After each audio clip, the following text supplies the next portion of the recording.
How did you get here? Really and truly, it all started in school. If I tell you about how teachers dealt with my behavior, you wouldn't believe it.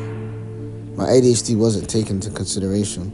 Most of the time, this resulted in exclusion, which I believe wasn't the answer. Looking back, I realized I needed more of a person-centered approach. You know, an approach where they deal with my issues specifically, because I had the willingness to learn. However, my energy was just too much for me to sit down all the time. It just doesn't match my learning style.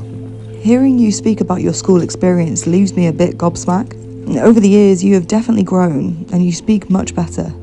I completely understand some of the issues you've brought up. However, put yourself in my shoes. I was following school rules and a government curriculum. I had no capacity to give you undivided attention while teaching a whole class. I understand this, but this has now led to further stuff in my life, such as offending and lack of opportunities. School days, I could have achieved higher grades if the teaching style adapted more to my learning style. Looking back, this is just how I feel. Should we have a look back at your school experience? Yes, it will give me a much better understanding. Great. Let's begin. Do you remember the day when I asked the class to write down their ideas after just doing a group activity? Then you finished yours early and began to disrupt the class. What next step did you expect me to take? I remember that. That day you clearly gave me 0 chances.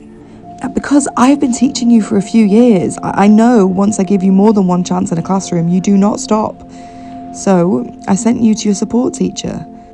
I felt like he could have given you better help on the sociology topic.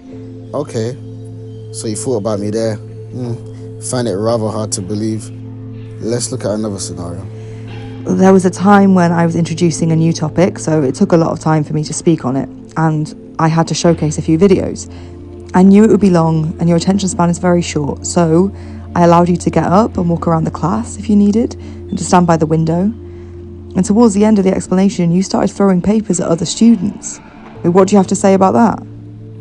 Firstly, thank you. Thank you for thinking about me and allowing me to do things to control my ADHD.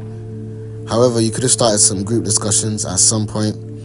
You could have asked for some of our opinions at some point. And what we've learned so far, I wasn't the only one with a lot of energy in the class. I was just the one with the worst. I was the most active. You could have done more active stuff in between. Do you understand me? Now, look at these things. It just has a domino effect on me. I couldn't choose classes I wanted to in my GCSEs, such as food tech, drama and sports, which led to me falling out with my head teacher and after a major argument. Anything more you'd like to add? Yes, I would like to add that all these issues led to exclusion after exclusion, fights after fights. As you can see from the school football game, I was very aggressive and angry, but it was all for the right reasons. The school should have noticed this and helped me channel my energy and anger into something productive. I could have been great at football.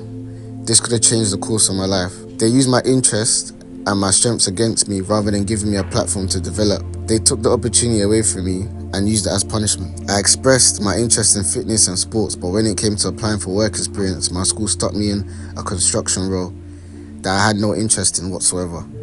I ended up not going, so then I got an absent referral, and then I didn't pass my grade. Then I get into more trouble. Can you see how this is going here? Just one domino effect after a domino effect.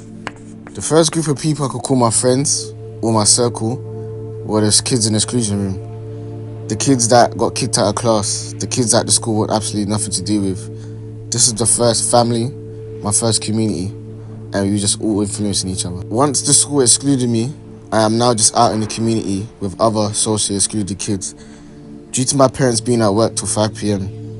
Once this starts to happen, you build a bond with a group, and it just feels like a family, which I didn't really have at home. Then we get into antisocial behavior.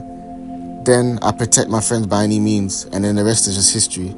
To the Met, you are a gang, but to me, it's just a group of friends. Let me hear more. Now there's just one big cycle of fighting cases and offending. I'll take accountability for what I've done, but there's a lack of opportunities. So I'm trying hard to change in a society which won't allow me to rehabilitate once there's something on my DBS. Imagine the outcome if I had gone to a different school, if I was supported and nurtured correctly, even though it was the same government curriculum. Young days in school, I was a troublemaker, classroom clown, rowdy, an aggressive young child. I went to school in a deprived area, which means antisocial behavior goes hand in hand. This also meant for me getting to school and from school was a battle. I had to learn to defend myself, which made it hard for me to focus in class. So, do you think the environment had a big impact on your school behaviour before you even walked through the door? Yes, and even at home it is difficult. I was the oldest sibling and my parents did not speak great English. I was forced to grow up early and I had way too many adult responsibilities as a child. So being a classroom clown was like escapism for me.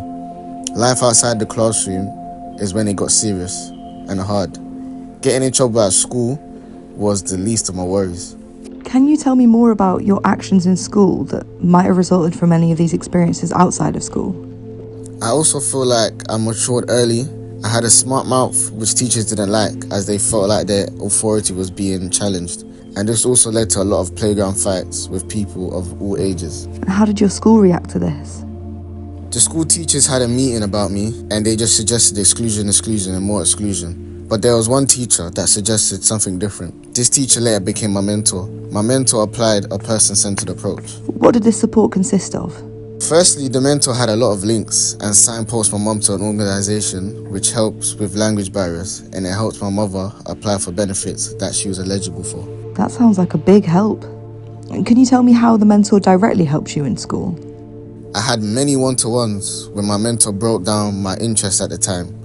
Anytime I had a major issue in school, my mentor would break down what I did wrong and make me understand where I went wrong, what my triggers were, and what I could have done better. He put me through a lot of consequential thinking. This sounds like it had a major impact on your behaviour. Do you agree? Yes, 100%. He also made me understand that my anger can be channeled in positive things. So he offered me different sports programs in and out of school. I ended up doing boxing and football for the fun of it for a number of years. I tried wrestling, but I didn't enjoy it after 1 year. I became much calmer doing all these activities. I understood the power of having an outlet. Sounds like you got in less trouble at school because of this. Am I right in saying that? Correct. So in school and in my community, I got into much less trouble. I finally had a way of expressing myself in a positive way. The work with my mentor helped me make sense of the reality of society. Understanding cultural differences, this motivated me to make an effort to learn more. I got much better at communicating and speaking with adults and professionals. My confidence went sky high. My mental health got better. I understood how to regulate my emotions. Then I became more independent all round, started applying for jobs more seriously. And years later, how are you doing?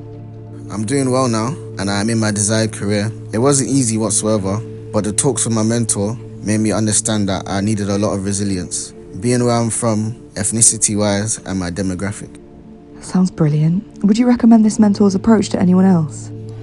Yes, I would, but I would like to say that this approach may not work for everyone. It worked for me, but everyone is their own individual. It needs a child-centered approach which is tailor-made to that young person. It was very complex to help a young person with behavioural traits like mine. Sports worked for me, but it might not work for some people. The education system needs to do better to understand people's strengths and interests. Thank you. I've learned a lot from hearing you talk. I understand your frustration and I want to thank you for taking your time to do this. There's a massive difference in these two lives. And this explains where there were areas of improvements. I'm sure this qualitative research will help a lot of young people in the future.